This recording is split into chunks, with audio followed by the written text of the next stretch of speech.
Running a Fever, episode 372, Dental Health, Part 3, Diet.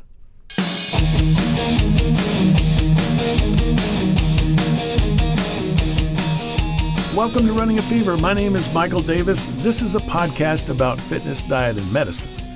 My goal is to live a long, healthy, happy, active life right up to the very end. And I'll be doing that by loving my life enough to make it last as long as possible.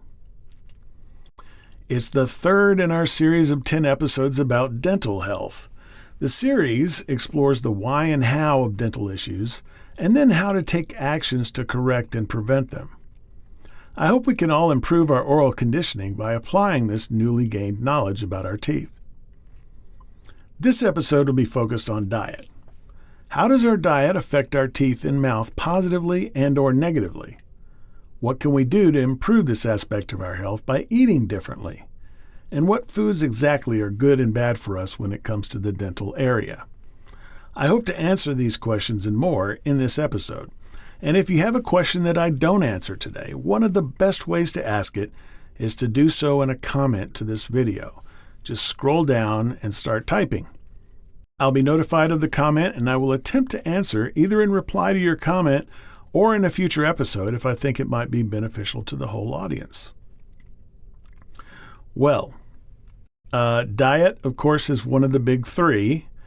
It's one of the three things this podcast is about. And we've talked about it for possibly hundreds of hours at this point.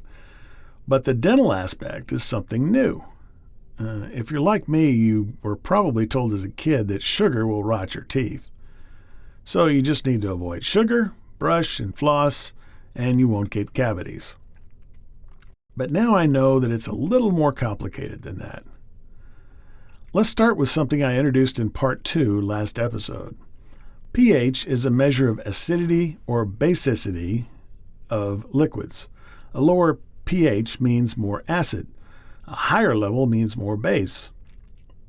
Tap water has a pH of 7, which is considered neutral, with the same level of acid and base. More than 7 is more basic.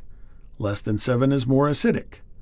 pH is going to figure prominently in our discussion of diet and oral health in general. When we eat, we need acid to break down our food and begin the process of digestion, which starts in the mouth. Unfortunately, harmful bacteria, the kinds that steal minerals from teeth, thrive in an acidic environment. Also, the good bacteria we need will die in an acidic environment.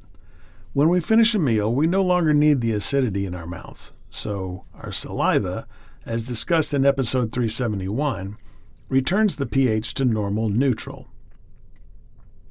You can probably start to see that sugar, which bacteria also love, combined with acid is a bad combination.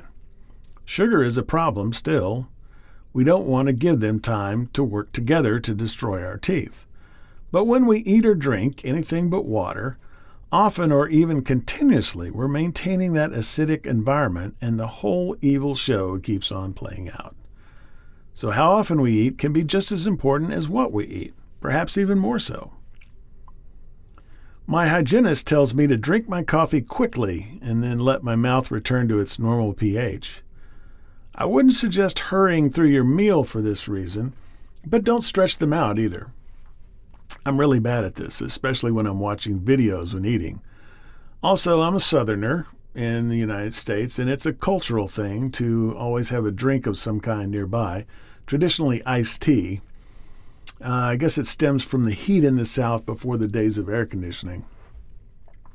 If you must eat more often for health or other reasons, use a high pH oral rinse after you eat.